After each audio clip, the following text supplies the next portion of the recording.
¿Qué tal, mis amigos y hermanos? Dios les bendiga ricamente.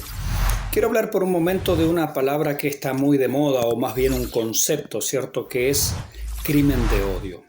Esto es una etiqueta que a muchos cristianos se les coloca encima, ¿no? Como por tener una opinión distinta en determinado tema, sobre todo en temas morales, ¿no? Y en temas que claramente la Biblia establece, se nos cataloga de personas que cometen crimen de odio.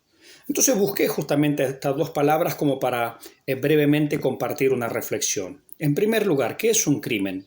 El crimen es una categoría dada por la ley. Algo es un delito si así lo declara la ley pertinente y aplicable. Es decir, tiene que haber una ley que justamente regule esto, que una ley diga exactamente esto es un crimen. Si no, no tenemos crimen. En segundo lugar, la palabra odio básicamente es un sentimiento profundo e intenso de repulsión hacia alguien o algo que provoca el deseo de producirle el daño o que le ocurra una desgracia. Es decir, en síntesis, el odio es un sentimiento. Un crimen de odio para que se lleve a cabo, en primer lugar, tiene que haber una ley que lo diga, porque si no, no hay crimen. En segundo lugar, esta ley estaría legislando un sentimiento, porque el odio básicamente es eso. Uno puede odiar algo y no necesariamente va a accionar contra ese algo. Por ejemplo, yo como cristiano odio el humo del cigarrillo, no tolero el humo del cigarrillo. Ahora, no quiere decir que yo salgo con un palo a golpear a las personas que van por la calle fumando o que, no sé, en un determinado ambiente están fumando. De hecho, eso sí está prohibido, ¿cierto? Fumar, por lo menos aquí en Argentina, en lugares cerrados. Entonces uno no está accionando contra las personas, aunque sí tiene un fuerte rechazo y una fuerte repulsión hacia eso. Es decir, podríamos decir que yo odio el humo del cigarrillo. Ahora, ¿puede ser legislado mi sentimiento? ¿Puede una ley meterse con lo que yo tengo aquí adentro? Porque el odio es eso, es un sentimiento. Y si se legisla, por ejemplo, sobre crimen de odio, ¿por qué no también legislar sobre otros sentimientos? ¿Qué pasa si sacamos una ley o promovemos una ley o el Estado promueve una ley que sea el crimen de la codicia? La codicia también es un sentimiento, es un deseo vehemente, ¿cierto?, desordenado. Y no estoy dando una explicación científica de la codicia, simplemente una definición sencilla. ¿Por qué no hacer una ley también en contra de la codicia? ¿Por qué no hacer una ley en contra de la envidia? Bueno, fulano de tal o esta persona está envidiando el progreso de otras personas y eso constituye también un crimen de envidia. Porque si se quiere legislar, o en realidad no está legislado el crimen de odio, si se quiere legislar el sentimiento, ¿por qué solamente tendría que ser el odio? Podría ser la envidia, podría ser también la lujuria, podría ser también la codicia, etc. ¿Por qué no legislar contra la falta de empatía? Bueno, fulano de tal no fue demasiado empático, por lo tanto eso constituye un crimen. ¿Por qué no legislar también la falta de amor? Es decir, bueno, tendría que haber amado más a una persona o amar más a determinadas cosas y como no amé lo suficiente, eso constituye un crimen. ¿Habrá acaso algún tribunal, algún juzgado, habrá alguna ley de algún congreso que tenga la marca, la medida o el registro allí del amorímetro o del odiodímetro? No sé cómo llamarle, estoy inventando palabras, ¿cierto?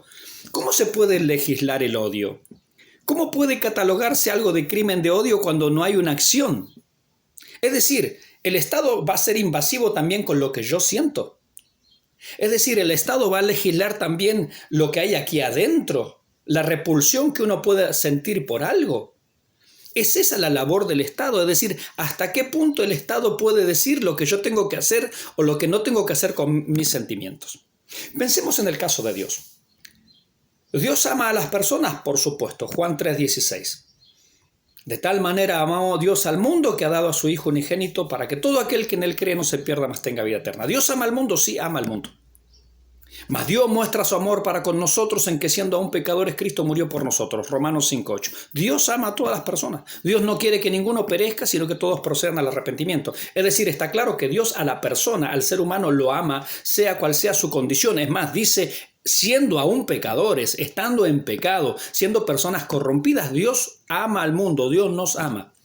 Pero sin embargo, la Biblia también dice, separando los tantos, que Dios aborrece el pecado. Por ejemplo, busqué algunos textos bíblicos. La Biblia dice que el pecado es una podrida llaga. Isaías 1:6. El pecado es una pesada carga. Salmo 38:4. El pecado es una contaminación. Tito 1:15. El pecado es una deuda. Mateo 6:12 al 15. El pecado es una oscuridad. Primera de Juan 1:6. El pecado es una mancha. Isaías 1:18. Es decir, que se puede separar tranquilamente el sentimiento de repulsión, porque es eso, un sentimiento de repulsión y de aversión hacia una conducta pecaminosa, separarla de la persona en sí misma. Pues eso es lo que hacemos nosotros como cristianos evangélicos. Separar las aguas, separar los tantos. Tengo un hermano que fuma. Y como les dije, a mí odio cierto el humo del cigarrillo, lo odio, lo rechazo, tengo una gran repulsión. Pero amo a mi hermano, es mi hermano. Pero no me gusta su estilo de vida. ¿Eso constituye un crimen de odio? Porque hoy en día decir lo que la Biblia dice, por ejemplo, que la homosexualidad es pecado, es un crimen de odio. No. Es decir, una gran realidad. La homosexualidad desde el punto de vista divino es pecado, como también mentir es pecado. Los mentirosos no entrarán al reino de los cielos, como también robar es pecado. Los ladrones, los borrachos, los hechiceros, los cobardes, los incrédulos no entrarán al reino de los cielos. Es decir, que Dios, aunque ama a las personas, rechaza su estilo de vida y lo rechaza de una forma absoluta.